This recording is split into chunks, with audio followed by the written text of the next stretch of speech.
Hey, folks, greetings from the Offensive Security Group here at Security 360, coming at you with a new episode of the Cyber Threat Perspective.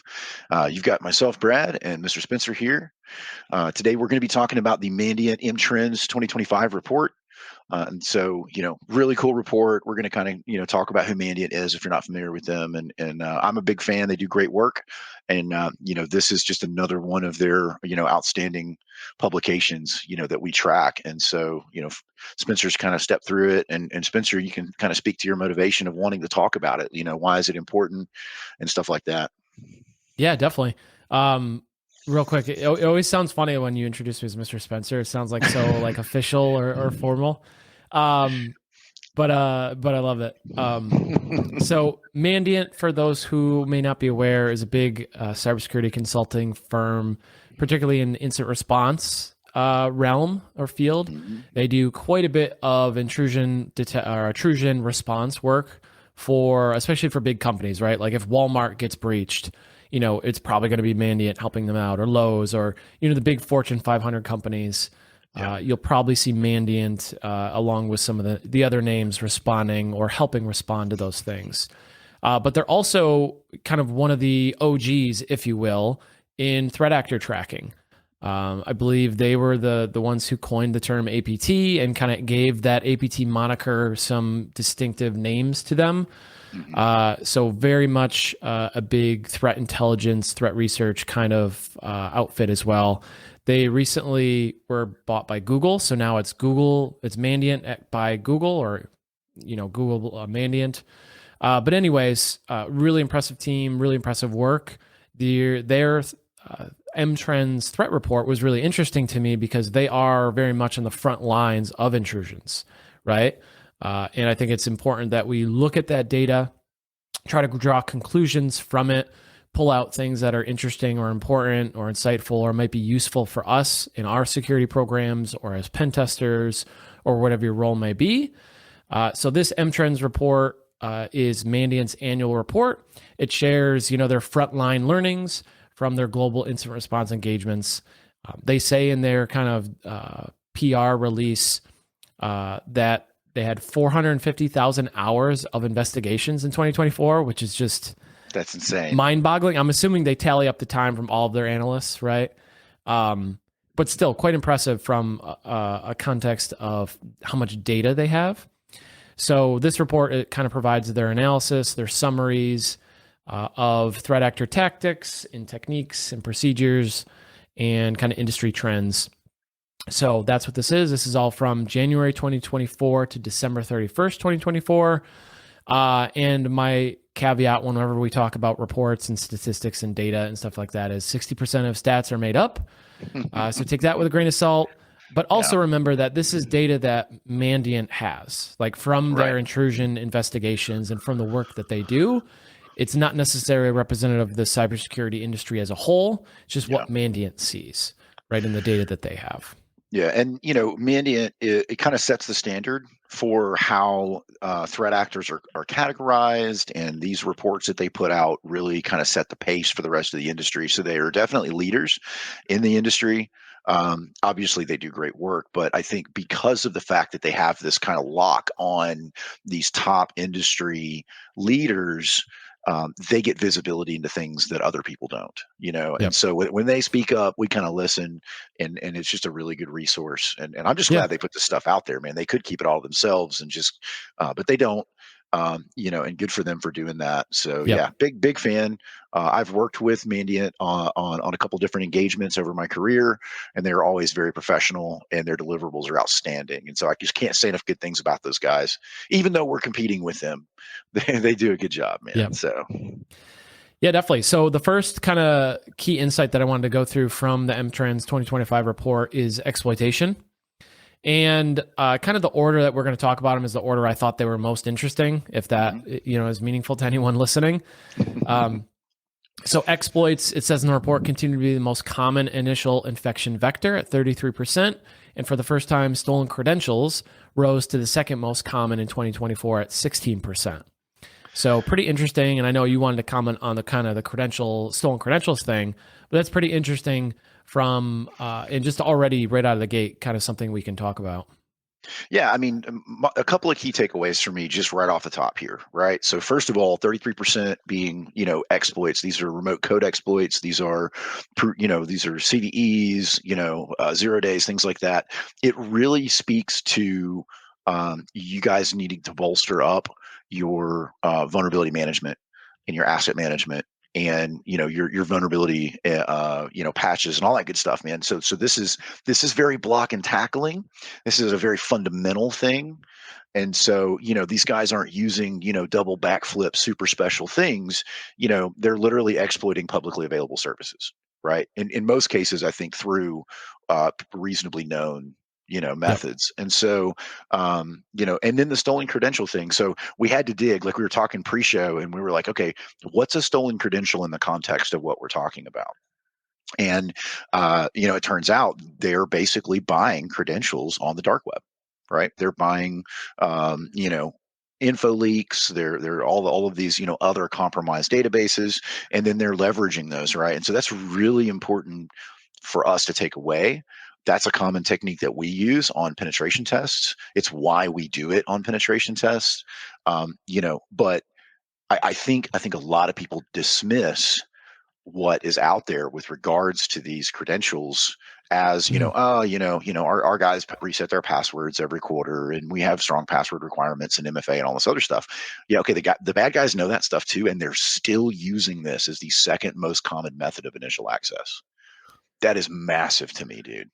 Yeah, and the other thing that's interesting too, and other reports indicate this as well or support this, is that these info stealer leaks, these info stealer logs, these data breaches that have, passwords and usernames and email addresses in them, are being used by threat actors to target personal employees' personal accounts.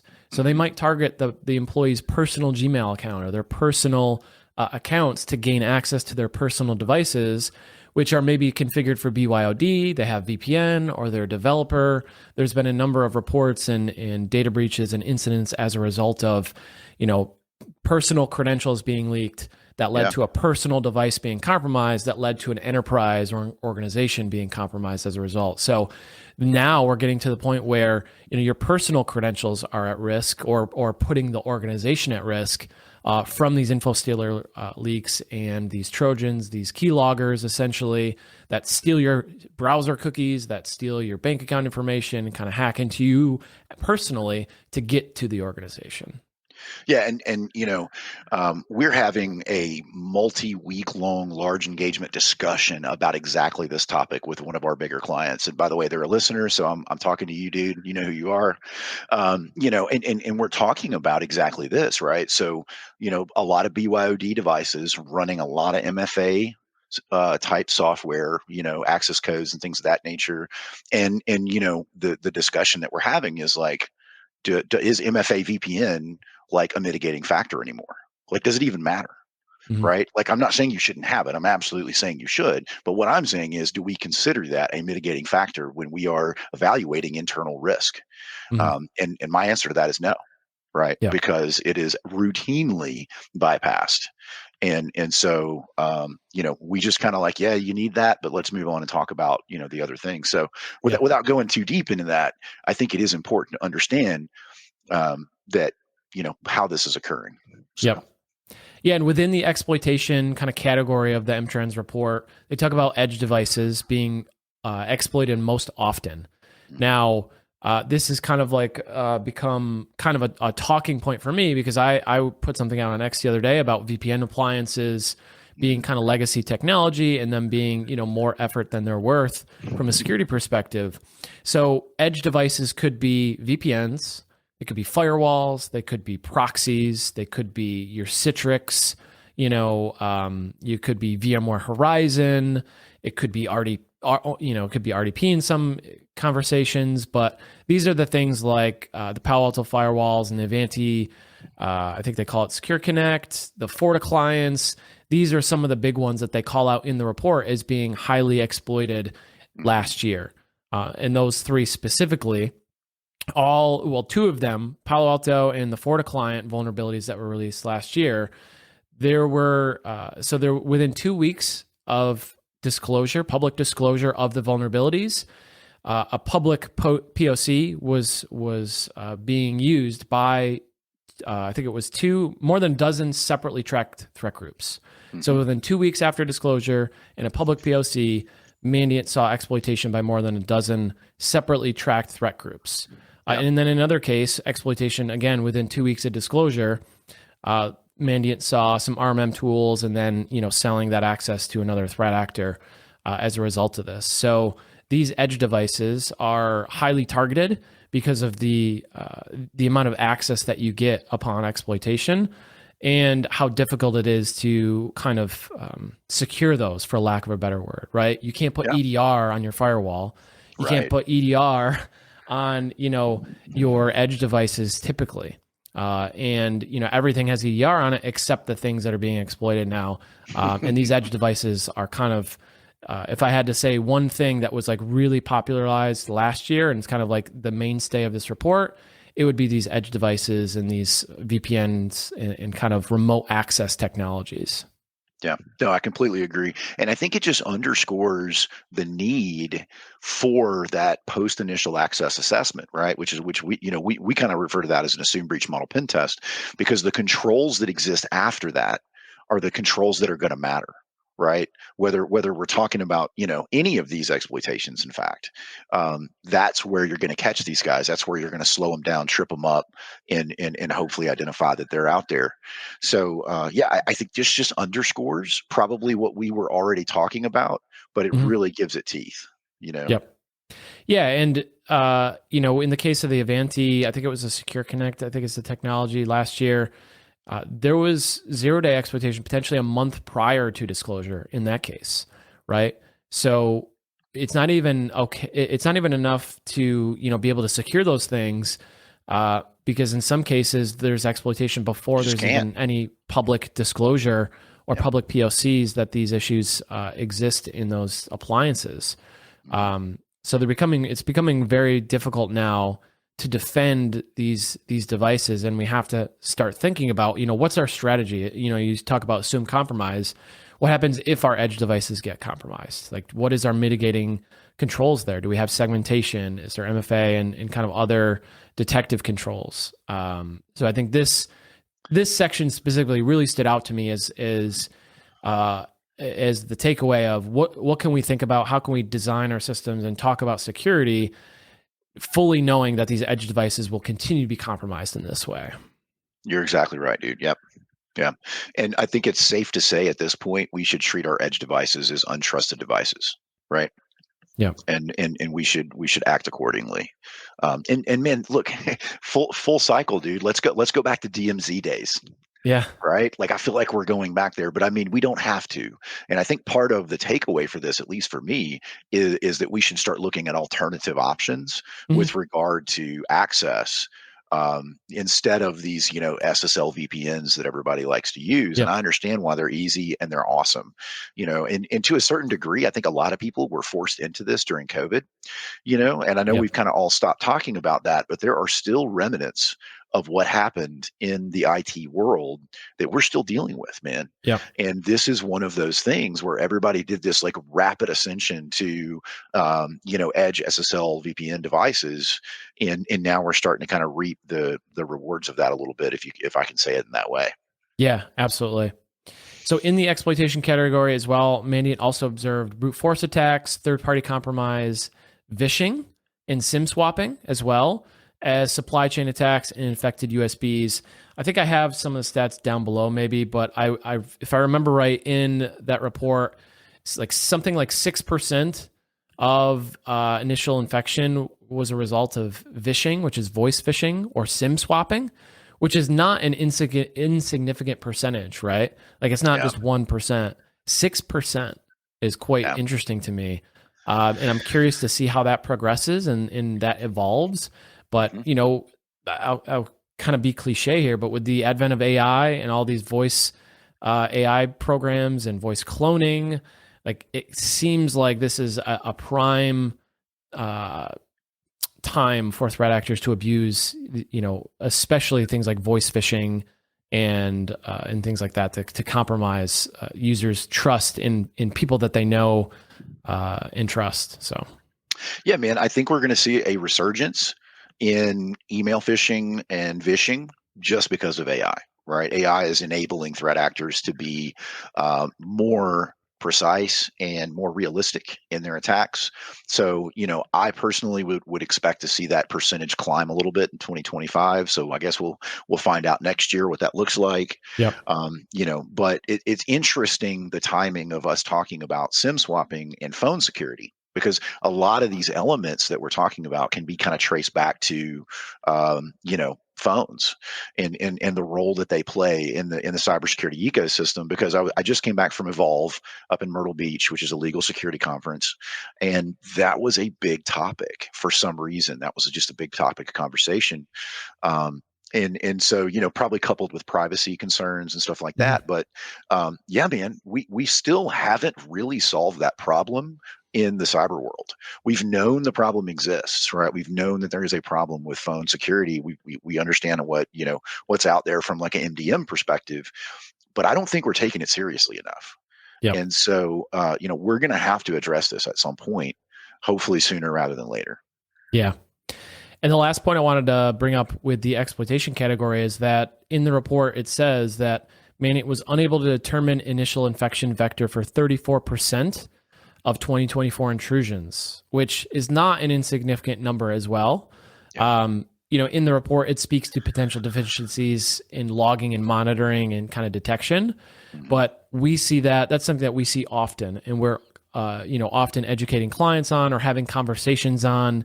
It's something that we test for in our internal pen test is if something goes bump in your network, do you know about it? Do you get an alert? Is it the correct severity? Does it prompt you and give you enough information to begin to investigate that suspicious activity?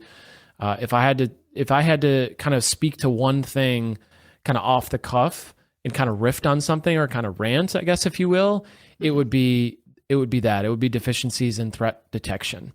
Endpoint security is really good. People are turning on MFA. They're getting good with that. They're making strong passwords.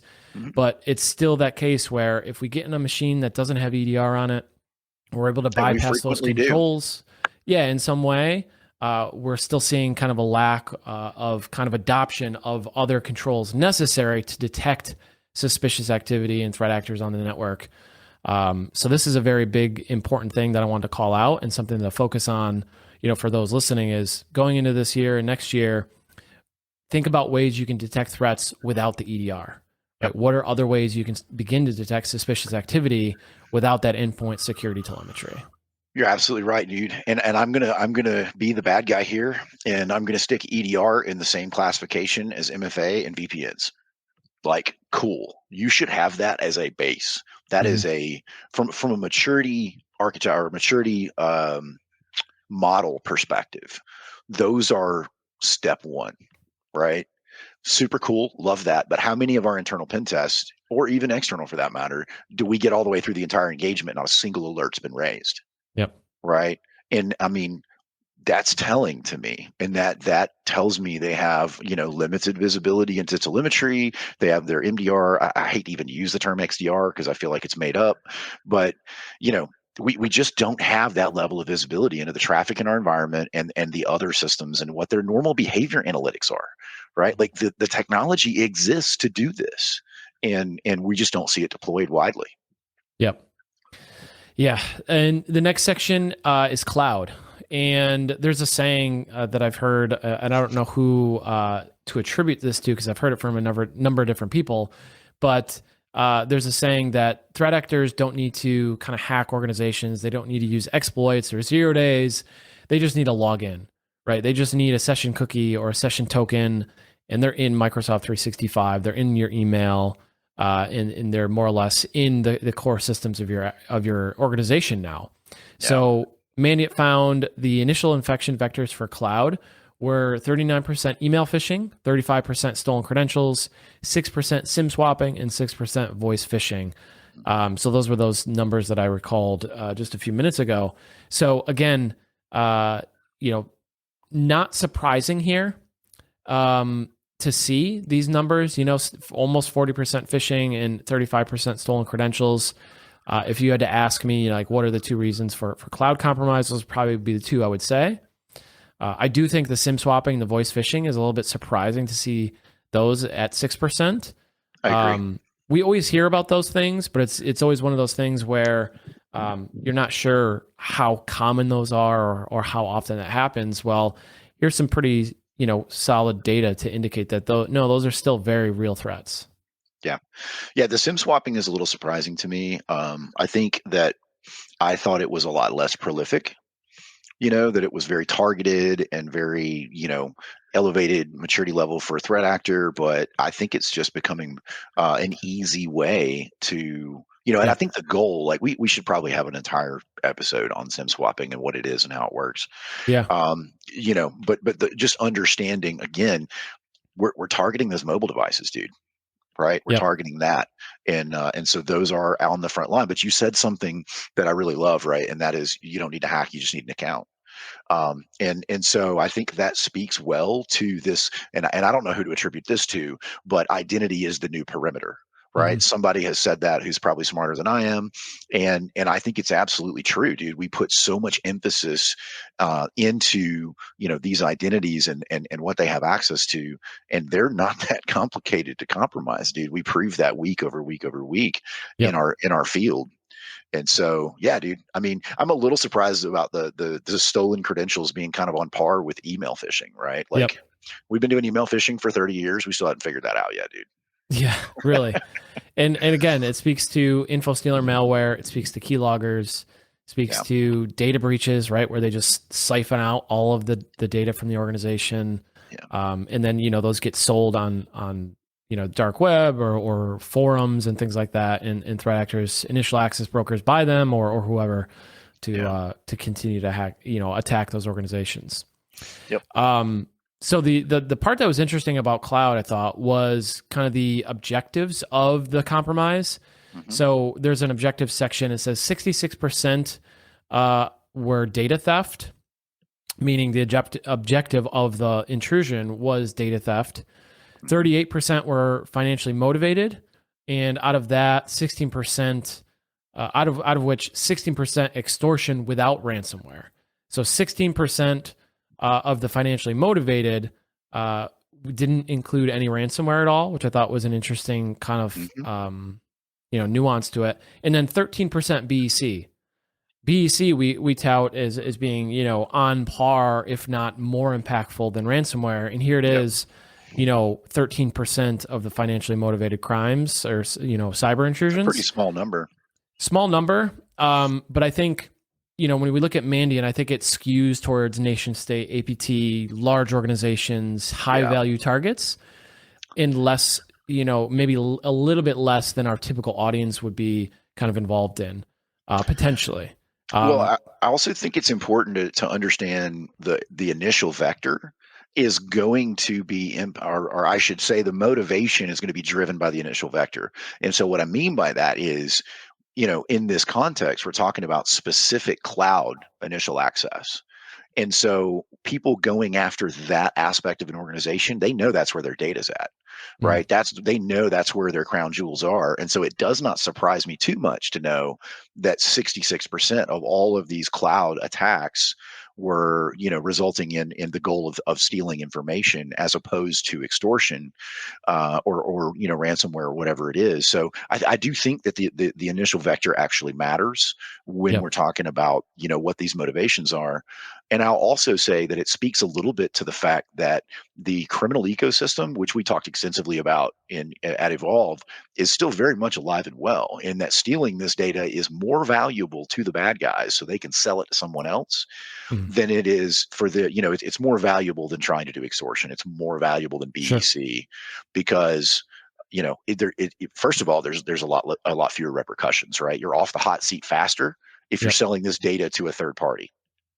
Um, so yeah, I mean, all that's really cool. I mean, I think it's super fascinating to kind of see how that flows Yep. depending on how and what they're doing. Something I wanted to call out real quick and just touch on. It's something that I talk about at nauseum is PowerShell, and they have a section in the report for MITRE ATT&CK and kind of the attack techniques. The most observed sub technique was PowerShell at 26.2%, and then SMB admin shares at 23.3%, and RDP at 22.6%. Um, and we'll talk about this a little bit more, I think, in a later section, if we can get to it. But on page 80, there's an attack techniques kind of Mandiant targeted attack lifecycle that talks about the predictable sequence of events cyber attackers use to carry out their attacks. I thought that was a really interesting inclusion to the report, and it walks through kind of the MITRE attack techniques and what the percentages were that Mandiant saw in these intrusions. But I did want to call out PowerShell continues to be used and abused by threat actors. This is something that we talk about all the time on the podcast, on internal pen tests, is if there's any way you can restrict PowerShell, restrict script execution, application control, these things really matter. They will provide a meaningful difference in your defense and in your security programs. And it just, this is just proof that PowerShell is a stepping stone. It's a launch pad for attackers, and just leaving it there puts them on second base. Yeah. This just validates, like you're saying, this just validates what we preach, right? And this isn't, I'm not trying to toot our horn or anything, but 2 out of 3 of those are on almost every single internal report I've ever seen. Yeah. The SMB share and the PowerShell, lack of controls around PowerShell and visibility into what PowerShell is doing. And so, like, there's a reason we beat that drum, right? Yeah. There's a reason we've almost beaten the drum apart. And that is because it is actively and very widely being used by threat actors. And so that's why we take that so seriously. Yeah. All right. So quick admin timeout. So for those of you that have made it this far into the podcast, I really appreciate you guys. And so I want to ask a favor. If you guys can take the time to leave a review in whatever platform you're listening to us, it really helps us out a lot, right? So rating it, reviewing it, any kind of feedback really just kind of helps bring visibility to what we're doing. So if you could take just a quick second and go do that on however you're consuming this podcast, we would really appreciate it. Back to you, dude. Awesome. On to dwell time. So there's a great section about dwell time, and this is something I think should give everybody hope, and it's something that I thought was quite interesting. So I'm going to throw out some numbers here. So in 2000, no, I got that wrong. I think it was 2015. Mm-hmm. Yes, I think it was 2015. I had a typo in my notes. So the average dwell time in 2015 was 320 days when an external entity notified that organization that there was, some intrusion. 320 days, almost a year. That's insane. Almost a year. And in 2024, it was 11 days, given Mandiant's data and this, information that they have. Wow, dude. So pretty incredible to see, and something that is something we don't talk about a lot. We hear a lot about, and even from us, like, EDR is not good enough. It's not going to save you all the time. You need MFA, you need strong passwords. We talk about all these things. And we kind of forget sometimes, myself included, to talk about the good things. Like the dwell time has gone way down from where it was 10 years ago, significantly. And it's, to me, it's indicative of defenses getting better, security tools getting better, defenders getting better. We're getting better as an industry. To some extent, I think ransomware is a big reason why the dwell time has come down, because, ransomware operators want to get paid. But I wanted to call that out because that was a really staggering statistic for me. Yeah. Hey, man, I'll take good news when I can get it.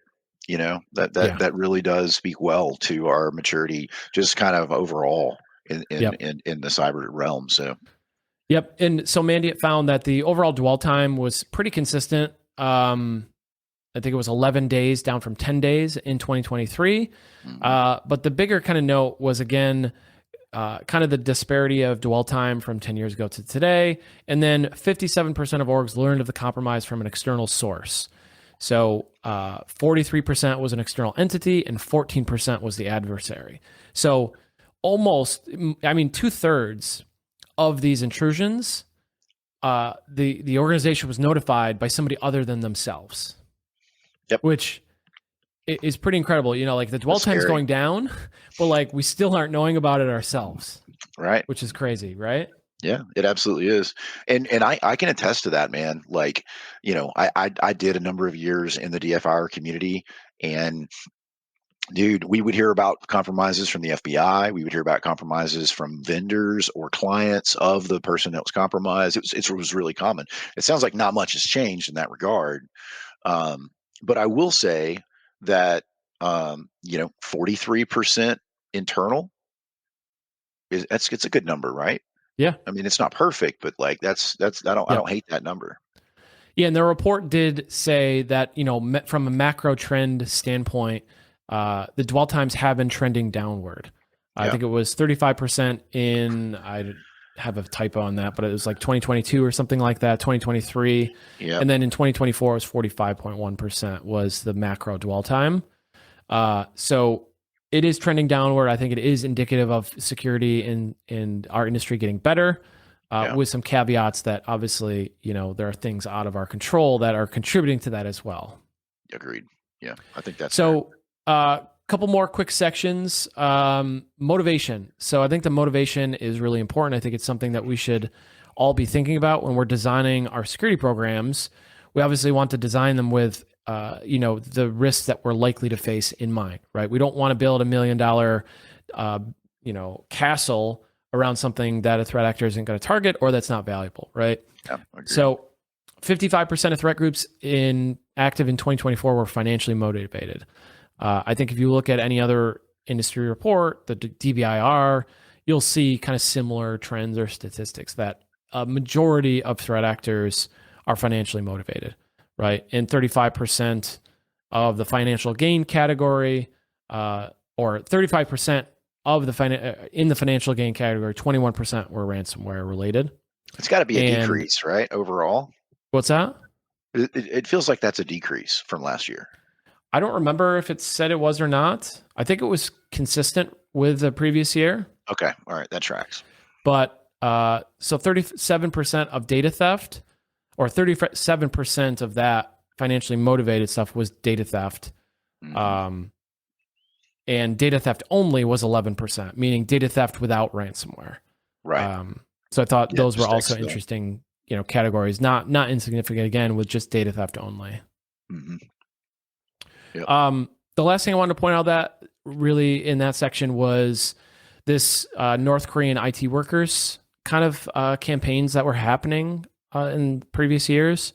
So this speaks to kind of the insider threat thing. But what Mandiant kind of indicated in this and kind of reported on was that these North Korean IT workers were trying to get jobs at high paying, high tech jobs in order to send money back to North Korea, but also to steal proprietary data, kind of hold it for ransom and things like that, and kind of cause some other trouble like that. We did see a number of instances, people that I've spoke to last year kind of run into stuff like this, where they were, Yeah. somebody was hired and they were paid to, somebody legitimate was paid to hire and kind of pose as a legitimate, person at this organization. They got hired and then they handed the keys off or the password off to the threat actor, and the threat actor was connecting into their environment and started doing stuff. So this is a concern, not as much as kind of some of the other areas, but it is happening and something to be mindful of. Yeah, it's just a symptom of this remote ecosystem that we live in.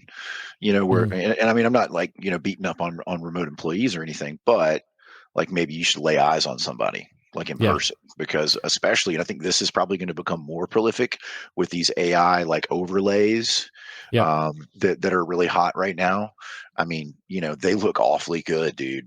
Yeah. And they can translate and change the appearance of a human on a Teams meeting convincingly, and Yeah. so you Yeah. might want That's to going to put, be a put key eyes on thing. people. Yeah, Yeah. That'll be a key thing for HR and those who are recruiting and hiring is, how do you validate a person is who they say they are? You can't just, take a screenshot or a photo of their license anymore. And you right. can't even just rely on them getting on a Zoom call anymore, Yeah, right? dude. You need almost like a Turing test of of recruiting and hiring. So it's like you got to meet at a coffee shop, but even then, somebody could be hired to kind of pose. So it Yeah. definitely warrants kind of thoughtful processes and controls around that. Yep. Agreed. So, getting close to the end, there's just a couple sections I want to mention. Uh, Malware. So, this one is really interesting to me because, again, it speaks to our internal pen test processes, and it more or less validates what we've been saying for a while, and kind of how Yeah. we talk to clients and what we talk about on our podcast and in our content is there was quite a bit of malware in 2024. 205 observed families, according to Mandiant, in 2024 that they observed. Yeah, these are like 62%. categories of a Yeah. specific type. Yeah. Yeah. And then 62% of those were Windows only, and 632 newly tracked malware families. And out of those, 76 were Windows only. Now, the interesting thing was there was a lot of overlap with existing malware, meaning there wasn't, when you looked at it, it wasn't a kind of a tremendous jump of net new malware. It's just new malware families. But what Mandy observed, what I thought was really interesting, was that in the last 3 years, fewer and fewer new malware families were being identified, which they say indicates the threat actor's willingness to leverage existing tools or legitimate tools, like RMMs and living off the land, stuff like that. And they said a growing number of compromises use no malware at all. And that definitely lines up with what we see. It lines up with how we kind of operate our pen tests and kind of use the same techniques. And I had this conversation a little while ago. It's like when we do pen tests, we're trying to find vulnerabilities and misconfigurations that are really going to hurt organizations using the techniques that threat actors are going to use, right? It makes less sense for us to do some like crazy sophisticated thing if a threat actor is going to use that thing, because we're not going to be able to see what that looks like in your environment. So, well, and you don't even need to use it, dude. Here. You don't even need to use it, right? Like, I mean, the vast majority of our, pen tests that elevate to, high privilege users, bro, we're looking through file shares and running PowerShell scripts. Yep. And there's no need to run 0 days. There's no need to like custom write exploits. We're not running, Metasploit and Cobalt Strike, which I think we're about to talk about, because it's just not necessary. The controls are not that sophisticated. And even if they are, we're using things that are administrative tools to elevate privileges in these environments. And so they're operating as intended, dude. Yep. Yeah. And the last thing in this section, like you said, Cobalt Strike, they call out specifically Beacon, which is a C++ implant or backdoor, C2 agent, part of Cobalt Strike, the kind of the adversary emulation platform. Cobalt Strike is a very legitimate, pen testing, red teaming, adversary emulation platform. It's commonly abused by threat actors, as many of you who are listening know. What's interesting is Mandiant found that in 2024, it was used in about 24% of intrusions. In 2020, it was used in about 24%. And in 2024, about 5% only. So the Cobalt Strikes are down, as the common meme goes. But that also indicates that, threat actors are using other C2 frameworks. There's a lot. I think there's a whole open source project to kind of categorize them all and kind of list them all. And there's hundreds. There's hundreds of C2 frameworks that are open source or commercial. And threat actors are using many of those as alternatives, because Cobalt Strike is getting more detected now just out of the box, but also again speaks to legitimate tools, leveraging existing tools and things like that. Yeah, I do think it's being more signatured now than ever before, and so it's a lot harder to get that to run in most it's one of the reasons we kind of moved away from it ourselves was the R&D cycles necessary to kind of stay competitive while using Cobalt Strike were very expensive from a resource perspective. So we just go custom now, and when we need something, it's more of a commercial route that has the capabilities that we need. That's a little bit more bespoke, right? Like not just, very popular things. Yep, agreed. So the last couple sections were ransomware and targeted industries. I don't think this is a big surprise, but for ransomware, I wanted to call out that the initial infection vectors, 26% were brute force against RDP and VPN. Brute force, meaning I'm just going to throw millions of passwords at them and see, which ones stick. This makes me so sad. Right? This makes me so sad because, dude, this is probably one of the most common findings on external pen test reports is the fact that we will do brute force / password sprays on an environment for like the duration of the freaking external pen test, and not a single alert will fire. Yep. And we have had some pushback on that. Pushback like, oh well, we don't want to get like overwhelmed with alerts and all this other stuff. I'm like, that's cool, bro. Let's talk about what the bad guys are actually doing right now. Yep. Right. And this just justifies those TTPs that we have employed. And I Mhm. know you do the same thing on internals, right? Yep. You and Tyler are using similar techniques. Yeah. And they're just not getting picked up. I don't know if your detection's probably higher on the internal side for Yeah. things like password sprays and brute force attacks. But for us, because of the noise floor factor, people just shy away from Yep. addressing it at all. And the bad dudes are leveraging that. Yep. So this Yeah, is they're really doing it good anyways. information. Whether you're looking Yeah. for it or not, they're going to be brute forcing. They're going to be spraying. They're going to be credential stuffing.